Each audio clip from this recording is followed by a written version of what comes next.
ఓపికతో నిలబడండి. దేవుడు నమ్మదగిన వాడు.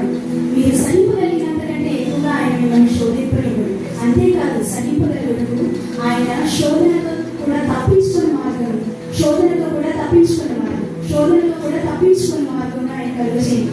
శోధన వచ్చినప్పుడు యేసయ్యా, ఈ శోధనలో పడిపోకుండా నాకు సహాయం చేయవా, నన్ను కాపాడవా అని ప్రార్థించగలిగితే తప్పుగా తప్పించుకున్న మార్గం నుంచి కాపాడి శోధనలో జయించాడు. పరిశుద్ధులై ఉండండి, ఏదైనా మన దేవుడు పరిశుద్ధుడు. Thank you for the opportunity given to us.